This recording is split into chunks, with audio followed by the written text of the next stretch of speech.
Avoid ambiguous words, meaning words that can be confusing. Um, Ambiguous means big, by the way. They can be used deliberately. Um, they can be used deliberately to sway an audience, meaning they are unethical. Another word to remember is euphemisms.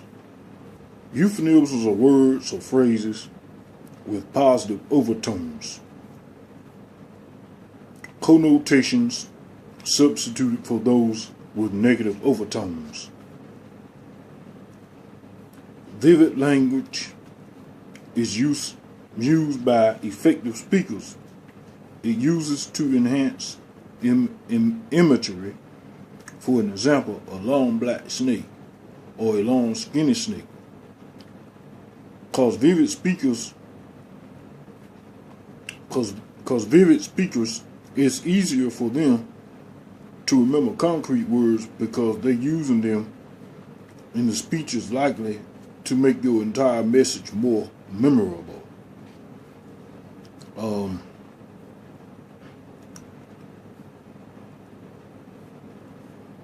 Vivid language usually in imagery adjectives describing nouns, pretty much, such as visualization.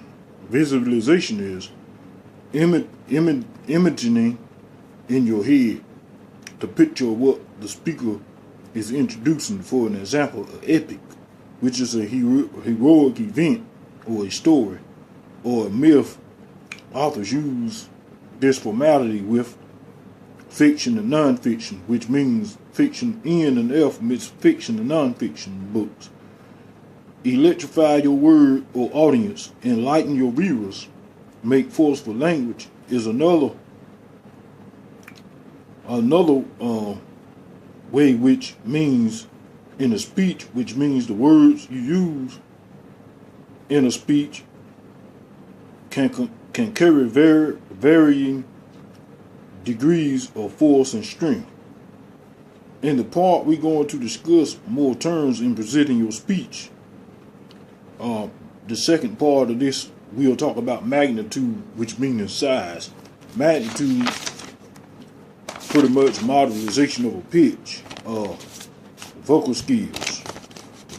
Identifying terms in presenting your speech also includes speech. Okay. When women speakers express their ideas directly, they often soften the impact. They use weak verbs, such as I think, I will, I will attempt to, I'm trying, I'm not sure. They use these to qualify as I'd often use past tense.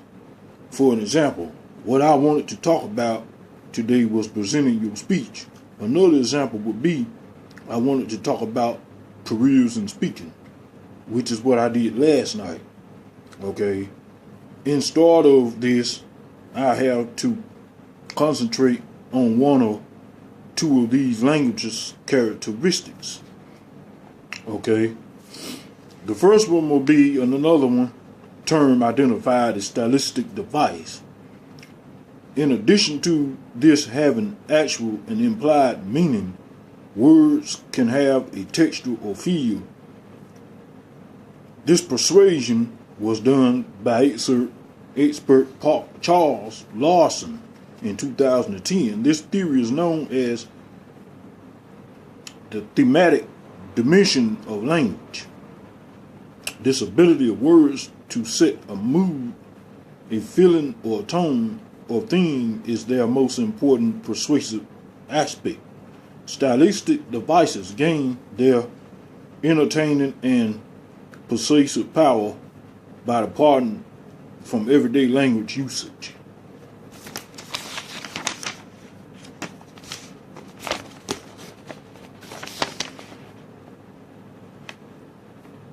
I'll give you an example to that. A law firm, Lebon and Brown, for an example, also see Brown and Lebon. Either Mars and Green, or Green and Mars, something like that. Rearrange the sentences in